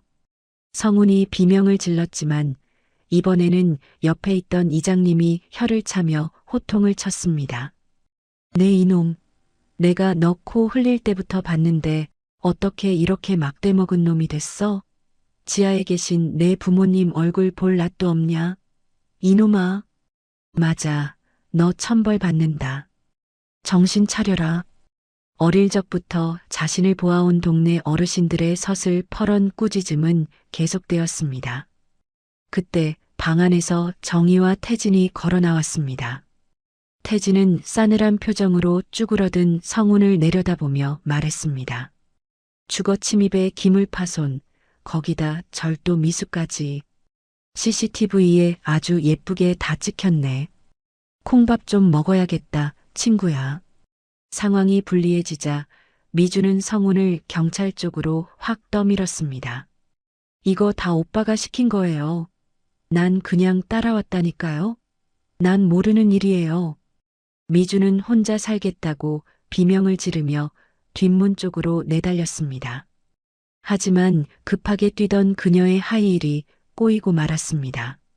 몸이 붕 뜨는가 싶더니 마당 구석에 놓인 커다란 고무통 속으로 머리부터 처박히고 말았죠. 하필이면 그 통은 태진이 며칠 전 정인의 텃밭에 주려고 가져다 놓은 아주 잘 숙성된 거름통이었습니다. 구수한 거름통에 거꾸로 처박힌 미주의 다리가 허공에서 버둥거렸습니다. 그 처참하고 황당한 꼴에 마을 사람들은 어이가 없어서 웃음도 나오지 않았습니다. 경찰에게 양팔이 꺾인 채 연행되던 성우는 태진을 발견하고는 애절하게 매달렸습니다. 태진아, 여보게 친구야. 한 번만 봐줘라. 응? 우리 사이에 이럴 수 있냐? 하지만 태진의 눈빛은 냉랭하기 그지없었습니다. 그것은 과거 인사동에서 수천 개의 가짜 도자기를 걸러내던 가치 없는 것을 폐기, 처분할 때의 그 눈빛이었습니다. 태진은 성운을 위아래로 훑어보며 낮게 은조렸습니다. 친구, 웃기지 마라. 넌 조강지쳐 눈에 피눈물 흘리게 했을 때 이미 사람 자격 잃었어. 넌 불량품이야. 그것도 아주 질 나쁜 가짜. 경찰차의 붉은 경광등이 요란하게 돌아가며 성운과 걸음에 젖은 미주를 태우고 사라졌습니다. 마을 사람들은 알터니가 빠졌다며 환호성을 질렀습니다. 소란이 끝난 마당, 정희는 태진을 바라보며 안도의 한숨을 내쉬었습니다. 지긋지긋했던 악연의 고리가 비로소 끊어진 순간이었습니다. 차가운 형광등 불빛이 내리꽂히는 경찰서 조사실 안. 성우는 억울하다는 듯 책상을 내리치며 고래고래 소리를 질렀습니다. 형사님, 미주, 저 여자가 시킨 겁니다. 저는 그냥 구경만 했다고요. 저 여자가 봄을 타령하면서 먼저 들어가자고 꼬드겼단 말입니다. 성운의 손가락질을 받은 미주가 기가 막히다는 듯 코웃음을 쳤습니다. 그녀는 핸드백에서 휴대폰을 꺼내더니 보란듯이 녹음 파일을 재생했습니다. 어머 오빠, 무슨 소리야? 이것 좀 들어보실래요? 미주야. 그 옆편네 내쫓고 거기 있는 거 싹 팔아서 우리끼리 새 출발하자. 내가 다 알아서 할게. 넌 그냥 따라오기만 해. 스피커를 타고 흘러나온 건 명백한 성운의 목소리였습니다. 성운의 얼굴이 백지장처럼 하얗게 질렸습니다. 서로 죽고 못 살던 사랑의 서약은 수갑 앞에서 추악한 진흙탕 싸움으로 변질되어 있었습니다. 결국 이 사건이 언론에 대서특필되면서 성운은 돌이킬 수 없는 나락으로 떨어졌습니다. 디식품 김성운 대표, 내연녀와 전부인 집에 들어가 절도 행각 벌이다 구속. 뉴스가 터지자마자 회사의 주가는 휴지 조각이 되었고 성난 채권단이 사무실로 들이닥쳐 회사는 그야말로 공중분해되고 말았습니다. 하지만 진짜 비극은 거기서 끝이 아니었죠. 성운이 유치장에 갇혀 있는 사이 미주가 면회를 왔습니다. 오빠 변호사 쓰려면 돈 필요하잖아. 위임장 하나만 써줘. 내가 급한 불부터 끌게. 성운은 지푸라기라도 잡는 심정으로 떨리는 손으로 위임장에 서명했습니다. 하지만 그것이 마지막이었습니다. 위임장을 받아낸 미주는 그 길로 성운이 숨겨둔 비상금과 명품 시계, 외제차까지 헐값에 처분해 현금으로 바꿨습니다. 그리고 당일 밤 비행기로 해외로 야반도주를 해버렸죠. 남은 건 미주가 보낸 문자 메시지 한 통뿐이었습니다. 오빠, 인생은 실전이야. 혼자서 잘 살아봐. 몇 달 뒤 차가운 바람이 뼈를 깎는 듯한 서울역 광장. 한때 잘 나가는 사장님 소리를 듣던 성우는 빚쟁이들에게 쫓겨 노숙자 신세로 전락해 있었습니다. 다 떨어진 양복 위에 신문지를 덮고 누운 그의 모습은 처량하기 그지없었죠. 배가 너무 고파 무료 급식 소줄에 서서 받아온 건 차갑게 식어 빠진 주먹밥 한 덩이였습니다. 성우는 언손을 호호 불어가며 딱딱하게 굳은 밥알을 입안에 넣고 씹었습니다. 돌처럼 굳은 찬 밥알이 목구멍을 찌르며 넘어가는 순간 성운의 눈에서 뜨거운 눈물이 왈칵 쏟아졌습니다. 사무치게 그리운 맛 하나가 혀끝에 맴돌았기 때문이죠. 3년 전 겨울 퇴근하고 돌아오면 정희가 끓여주던 보글보글 끓는 차돌 된장찌개, 그리고 김이 모락모락 나는 갓 지은 하얀 쌀밥이 사무치게 떠올랐습니다. 여보, 왔어요? 얼른 씻고 와요. 찌개 식어요. 그때는 그게 행복인 줄 몰랐습니다. 당연한 건 줄 알았고 지겨운 일상인 줄만 알았죠. 하지만 모든 것을 잃고 차가운 길바닥에 나앉고 나서야 깨달았습니다. 자신을 왕처럼 받들어주던 그 따뜻한 밥상이 진짜 천국이었다는 것을요. 그때 정희가 끓여주던 된장찌개가 진짜 맛있었는데 성우는 먹다 만 주먹밥을 손에 쥔 채 꺼이꺼이 소리내어 울었습니다. 그날 밤 장례식장에서 김씨 할머니가 등짝을 때리며 하셨던 호통 소리가 귓가에 쟁쟁하게 울려 퍼졌습니다. 이놈아. 조강지쳐 눈에 피눈물 흘리게 하고 잘 되는 놈 하나 못 봤다. 천벌 받는다. 천벌 받아. 여보. 정희야. 내가 잘못했어. 나 진짜 천벌 받나 봐. 내가 왜 그랬을까? 성우는 고개를 떨구고 흐느꼈습니다. 하지만 입 밖으로 나온 후회의 말은 차가운 허공으로 흩어질 뿐이었습니다. 지나가던 행인이 쭈그리고 앉아 우는 성운을 보며 인상을 찌푸렸습니다. 아저씨, 왜 사람들 다니는 길목에 앉아 있어요? 냄새나니까 저리 좀 비켜요. 행인의 구두발에 툭 차인 성운은 힘없이 옆으로 쓰러졌습니다. 화려했던 욕망의 끝은 냄새나는 신문지 한 장이 전부였습니다. 같은 시각 정희는 쏟아지는 화려한 조명 아래 서 있었습니다. 서울의 한 호텔 대연회장, 수많은 취재진의 카메라 플래시가 터지는 가운데 정희가 단상 위로 올라갔습니다. 국보급 문화재 기증식이 열리는 날이었어요.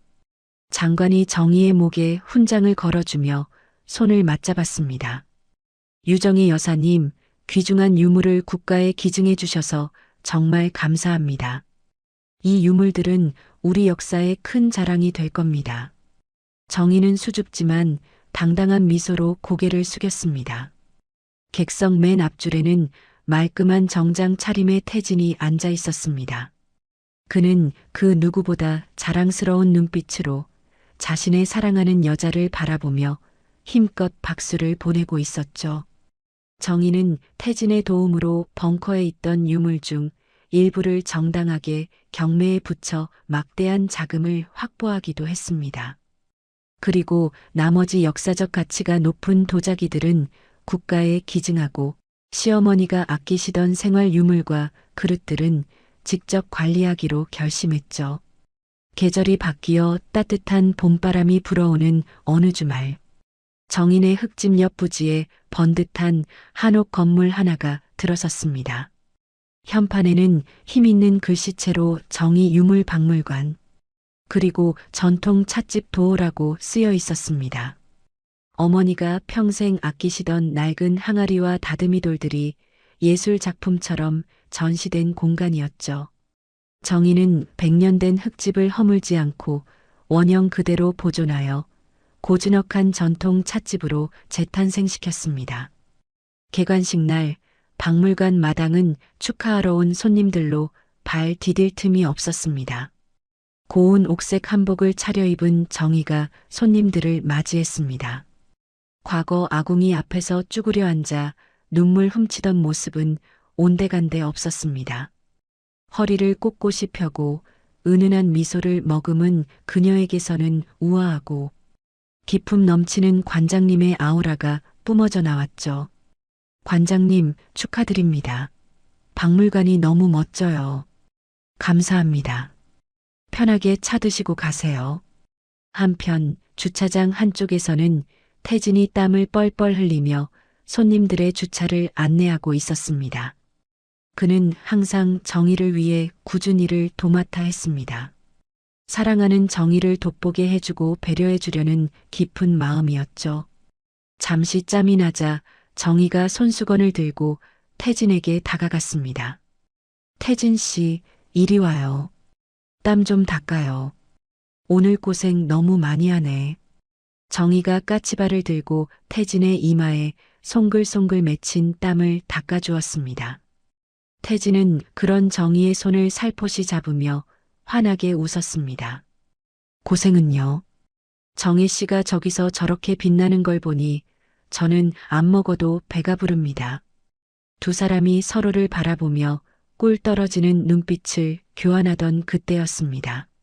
마을 회관 스피커에서 이장님의 쩌렁쩌렁한 목소리가 울려 퍼졌어요.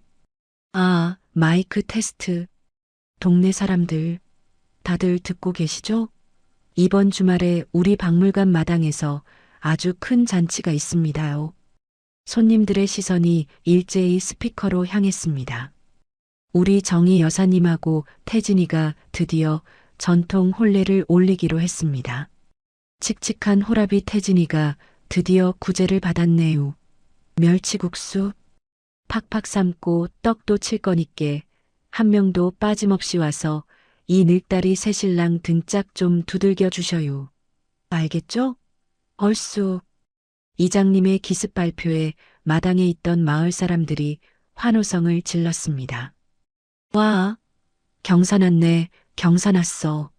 태진아, 장가 잘 간다. 정희야, 행복하게 살아라. 김씨 할머니와 동네 아주머니들이 덩실덩실 춤을 추며 두 사람을 애워쌌습니다. 정희는 얼굴이 발그레해져서 고개를 숙였고 태진은 쑥스러운 듯 뒷머리를 긁적였지만 두 사람의 얼굴에는 숨길 수 없는 행복이 가득했습니다. 정희, 그녀의 진짜 봄날은 이제 막 시작되고 있었습니다. 하지만 아무도 몰랐습니다. 이 완벽해 보이는 행복의 순간 어둠이 짙게 깔린 골목, 어귀에서 초대받지 않은 낯선 불청객이 그들을 지켜보고 있었다는 사실을요. 행복만 가득할 것 같던 두 사람 앞에 예기치 못한 마지막 손님이 찾아오고 있었습니다. 정희와 태진의 혼례를 하루 앞둔 날이었습니다. 온 동네에 고소한 기름 냄새가 진동했어요. 마을 안악들은 마당 한편에 솥을 걸고 전을 부치고 떡을 찌느라 분주했고 내일 입을 혼례복을 손질하는 정희의 얼굴에는 설렘이 감돌았습니다. 잔칫집 특유의 들뜬 분위기가 흙집을 감싸고 있었죠. 그때였습니다. 대문방, 어둠이 깔리기 시작한 골목 어귀에서 누군가 서성이고 있었어요. 며칠은 굶은 듯 비틀거리는 걸음걸이, 때국물이 줄줄 흐르는 낡은 양복, 덥수룩한 수염, 흡사거지나 다름없는 몰골의 사내. 바로 성운이었습니다.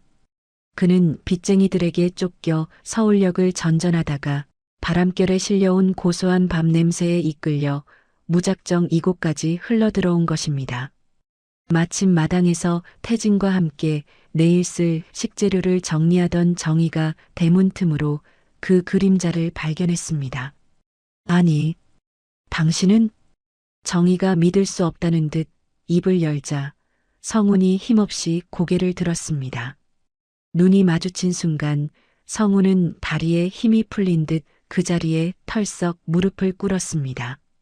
여보, 정희야. 성운의 목소리는 갈라져 쇳소리가 났어요. 그는 바닥을 기어가듯 정희의 발치로 다가와 오열하기 시작했습니다. 내가 잘못했어. 제발 한 번만 용서해줘. 나갈 데가 없어.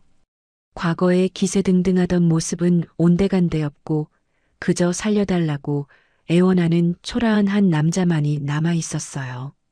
정희는 그 비참한 모습을 내려다보았어요. 분노가 치밀어 오를 줄 알았는데 막상 마주하니 그저 기가 차고 측은한 마음 들었습니다. 하지만 정희의 눈빛은 흔들리지 않았습니다. 일어나요. 우린 이미 다 끝났어요. 정희는 단호하게 선을 그었습니다. 나 태진 씨하고 새 출발해. 내일이 우리 결혼식이야. 결혼? 벌써? 성우는 멍한 표정으로 정희와 그 뒤에 서 있는 태진을 번갈아 보았습니다. 말끔하고 듬직한 태진과 넝마주의가 된 자신의 처지가 너무나 비참하게 비교되었습니다. 정희는 그런 성운을 내려다보며 물었습니다. 그 미주라는 사람은 뭐하고 당신 혼자 이러고 다니는 거야? 그 말에 성운이 고개를 푹 떨구며 흐느꼈습니다. 도망갔어. 배신당했어. 나 유치장에 갇혀 있는 사이에 변호사 구해준다고 거짓말하고 위임장 받아가더니 내 차랑 전세금이랑 싹 다 팔아서 해외로 도망갔어. 날 이용했던 거야. 성우는 땅을 치며 통곡했습니다. 정희는 깊은 한숨을 내쉬며 혀를 찼습니다. 그러게 남의 눈에 피눈물 흘리게 하면 내 눈엔 피고름 나오는 거야. 정희는 한숨을 내쉬며 말을 이었습니다. 그러니까 당신도 이제 제발 정신 차리고 살아. 더 이상 망가지지 말고. 그리고 당신에게 맞는 좋은 사람 만나서 살아. 정희는 차갑게 돌아섰습니다. 하지만 발길이 쉽사리 떨어지지 않았습니다. 아무리 미워도 한때 가족이었던 사람이 굶어 죽어가는 꼴을 외면하기엔 정희의 심성이 너무나 고왔기 때문입니다. 정희가 갈등하며 슬그머니 태진의 눈치를 살폈어요. 태진은 성훈을 쫓아내는 대신 아주 조용히 그리고 천천히 고개를 끄덕였어요. 당신 마음 불편하지 않게 밥이라도 먹여서 보내요. 난 괜찮으니까. 그 눈빛은 정희의 마지막 죄책감까지 덜어주려는 든든한 배려이자 무언의 허락이었습니다. 정희는 태진의 깊은 마음에 감사하며 성훈을 부엌으로 데려갔습니다. 아궁이 불이 따뜻하게 타오르는 부엌. 정희는 갓 지은 하얀 쌀밥을 고봉으로 퍼담고 가마솥에서 펄펄 끓던 소고기 국을 한 대접 가득 펐습니다. 거기에 겨우내 땅속 항아리에서 익은 묵은지를 숭덩숭덩 썰어 한 상을 차려냈습니다. 이거라도 먹고 가. 정희가 밥상을 성훈의 앞에 내려놓으며 나직이 말했어요. 어머니 생각해서 주는 마지막 밥이야. 이거 먹고 앞으로 다신 오지 마. 성훈은 밥상을 보자마자 이성을 잃고 숟가락을 들었습니다. 허겁지겁 국물을 떠넣고 뜨거운 밥을 입안 가득 밀어 넣었습니다. 목구멍으로 넘어가는 따뜻한 밥 아래 온기. 그것은 단순히 허기를 채우는 음식이 아니었습니다. 지난 3년간 자신이 그토록 무시하고 걷어찼던 어머니의 손맛이자 정희가 지켜온 가정의 맛이었습니다. 미주와 먹던 비싼 스테이크나 호텔 요리에서는 느낄 수 없었던 투박하지만 사무치게 그리운 행복의 맛. 성훈은 입안 가득 밥을 씹으며 눈물 콧물을 쏟아냈습니다. 내가 미친놈이지. 이 따뜻한 걸 버리고 어딜 갔던가. 내가 내 복을 발로 찼어. 성훈은 밥그릇에 눈물을 뚝뚝 흘리며 자신이 버린 것이 밥 한 끼가 아니라 자신의 인생 그 자체였음을 뼈저리게 깨달았어요. 잠시 후 성훈이 밥그릇을 싹 비우고 멍하니 앉아있을 때였습니다. 부엌으로 들어온 정희가 하얀 봉투 하나를 밥상 위에 툭 올려놓았습니다. 큰 돈은 아니야. 읍내 나가면 목욕탕부터 가. 씻고 따뜻한 잠자리 하나 구해서 푹 자. 성훈이 떨리는 눈으로 정희를 올려다보았습니다. 그리고 내일부터는 다시 시작할 생각을 해. 죽지 말고 어떻게든 살아. 그렇게 살아. 정희는 그 말을 남기고 뒤도 돌아보지 않고 부엌을 나갔습니다. 성훈은 떨리는 손으로 봉투를 집어들었어요. 그 하얀 봉투가 천근만근 무겁게 느껴졌습니다. 자신은 이 여자의 모든 것을 빼앗으려 했는데 정희는 마지막까지 자신에게 살 길을 열어주려 하고 있었습니다. 밀려오는 부끄러움과 자책에 고개를 들 수가 없었습니다. 성훈은 입술을 꾹 깨물며 자리에서 천천히 일어났습니다. 그리고 말없이 정희와 그 곁을 묵묵히 지키고 선 태진을 향해 깊숙이 허리를 숙였습니다. 100마디 말보다 더 무거운 침묵의 사죄이자 마지막 작별 인사였습니다. 정희와 태진도 아무런 말 없이 그저 고요한 눈빛으로 그 인사를 받아주었습니다. 성훈은 쓸쓸히 몸을 돌려 어둠이 내려앉고 있는 대문 밖으로 걸어나갔습니다. 한참 뒤 정희는 빈 그릇을 치우러 부엌으로 들어갔습니다. 그런데 밥상 위에 하얀 봉투가 그대로 놓여 있었습니다. 봉투 위에는 꼬깃꼬깃한 영수증 뒷면을 찢어 쓴 쪽지 하나가 밥그릇에 눌려 있었습니다. 급하게 쓴 글씨였지만 꾹꾹 눌러 쓴 흔적이 역력했습니다. 정희야, 결혼 축하해. 염치 없지만 이건 내 축의금이다. 네가 준 돈, 내가 가져가면 진짜 사람 새끼 아니지. 태진이 그놈 보니까 진국이네.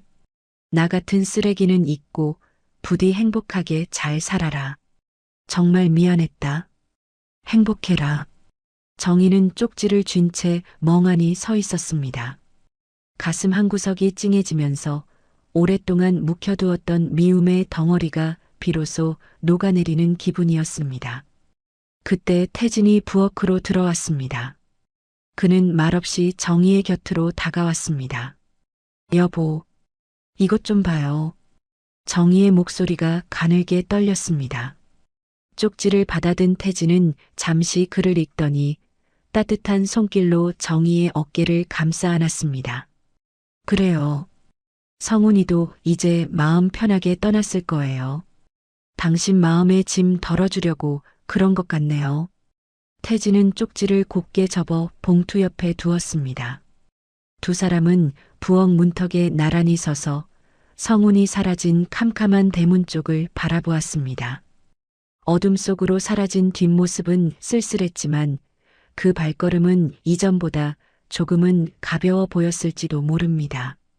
태진이 정희의 손을 꽉 잡으며 그녀의 눈을 맞췄습니다. 정희 씨, 우리 지난 세월 못다한 거 다 보상받듯이 정말 보란듯이 행복하게 살아요. 내가 정말 잘할게요. 눈에서 눈물 대신 꿀만 떨어지게 해줄게요. 정희는 태진의 듬직한 어깨에 머리를 기대며 환하게 미소 지었습니다. 네, 여보. 우리 정말 잘 살아요. 어느새 구름이 거친 밤하늘에는 보름달이 휘영청 밝게 떠올랐습니다. 마치 내일 있을 두 사람의 결혼식을 미리 축복하듯 은은하고 환한 달빛이 100년 된 흙집 마당을 가득 채우고 있었습니다. 그 달빛 아래 두 사람의 그림자가 하나로 포개졌습니다. 긴 겨울이 끝나고 진짜 봄이 시작되는 밤이었습니다. 유난히 추웠던 겨울이 가고 이제 정희의 인생에 봄이 왔습니다. 100년 된 흙집 마당에 심어진 늙은 살구나무에서 연분홍 꽃망울이 팝콘처럼 팡팡 터지던 날, 온 마을이 떠나가라 흥겨운 꽹과리 소리가 울려 퍼졌어요. 동네 풍물패의 신명나는 장단에 맞춰 마당 한편에서는 고소한 기름 냄새가 진동했습니다. 커다란 솥뚜껑 위에서는 노릇노릇한 전들이 지글지글 익어가고 가마솥에서는 하얀 국수가 펄펄 끓어올랐죠. 오늘은 바로 이 마을의 복덩이 정희와 듬직한 과수원집 태진이 백년가약을 맺는 날입니다. 마당은 하객들로 발 디딜 틈이 없었어요. 연지곤지를 곱게 찢고 화려한 화롯을 입은 정희가 등장하자 여기저기서 탄성이 터져 나왔어요. 하지만 그건 단순한 예쁘다는 칭찬이 아니었습니다. 김씨 할머니와 동네 어르신들이 정희의 손을 덥석 잡고 눈시울을 붉혔습니다. 아이고, 우리 정희 참말로 곱다 고와. 할머니의 거친 손이 정희의 손등을 어루만졌습니다. 그동안 찬물에 손 담그고 사느라 손이 얼음장 같더니 이제야 우리 정희 손이 따뜻하네. 고생했어. 그 모진 세월 견디느라 정말 고생했어. 그 투박한 위로에 정희의 코끝이 찡해졌습니다. 그것은 단순한 축하가 아니라 지난 3년의 고된 시간을 지켜봐 온 이웃들의 뜨거운 인정이자 위로였습니다. 자자 신랑 신부 맞절. 사회자 대신 주례를 맡은 이장님의 우렁찬 목소리가 울려 퍼졌습니다. 사모간대를 쓴 태진은 긴장한 탓인지 얼굴이 조금 굳어 있었지만 정희를 바라보는 눈빛만은 꿀이 뚝뚝 떨어질 듯 다정했습니다. 초래청 앞에서 식을 올리던 중 따가운 봄볕 때문인지 정희의 이마에 송골송골 땀이 맺혔어요. 그러자 태진이 얼른 소매 안에서 하얀 손수건을 꺼내더니 정희의 이마를 아주 조심스럽게 톡톡 닦아주었습니다. 마치 귀한 도자기를 다루듯 섬세한 손길이었죠. 어이구, 신랑이 아주 꿀이 떨어지네. 꿀이 떨어져. 태진아, 눈빛으로 아주 신부 얼굴 뚫겠다. 하객들의 야유 섞인 환호에 태진은 쑥스러운 듯 허허 웃었고 정희의 얼굴은 연지보다 더 붉게 물들었습니다. 이어진 맞절의 순서. 두 사람이 서로에게 깊이 허리를 숙일 때였습니다. 태진이 정희만 들릴 듯한 아주 작은 목소리로 속삭였어요. 고마워요, 정희 씨. 나한테 와줘서. 정희가 고개를 들어 태진을 바라보았습니다. 내 남은 생은 당신 웃게 하는데 다 쓸게요. 맹세합니다. 그 투박하지만 진심 어린 고백에 정희의 눈에서 왈칵 눈물이 솟구쳤습니다. 하지만 그녀는 울지 않았습니다. 대신 그 어느 때보다 환하게 웃으며 고개를 끄덕였습니다. 정희야, 행복해라. 태진아, 정희 눈에 눈물 내면 우리한테 혼날 줄 알아라. 마을 사람들의 축복 속에 국수잔치가 벌어졌습니다. 모두가 정희가 고생 끝에 낙이 왔다며 입을 모아 덕담을 건넸습니다. 결혼식이 열린 이곳, 정인의 흙집은 이제 마을의 명소가 되었습니다. 원형을 보존해 개조한 박물관 카페 도오는 평일에도 관광객들의 발길이 끊이지 않았죠. 특히 가장 인기 있는 곳은 바로 부엌이었습니다. 정희는 아궁이 앞 바닥을 두꺼운 강화 유리로 시공하여 지하 벙커로 내려가는 입구를 관람객들이 볼 수 있도록 역사적 공간으로 남겨두었습니다. 결혼식에 온 외지 하객들이 유리 바닥을 내려다보며 감탄을 금치 못했습니다. 우와, 여기가 그 뉴스에 나왔던 숨겨진 방이야? 대단하다.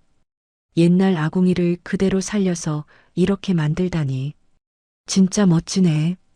어머니가 평생을 숨죽여 지키던 그 차가운 비밀의 공간이 이제는 세상 사람들의 감탄과 온기로 가득 찬 빛의 공간으로 변한 것입니다.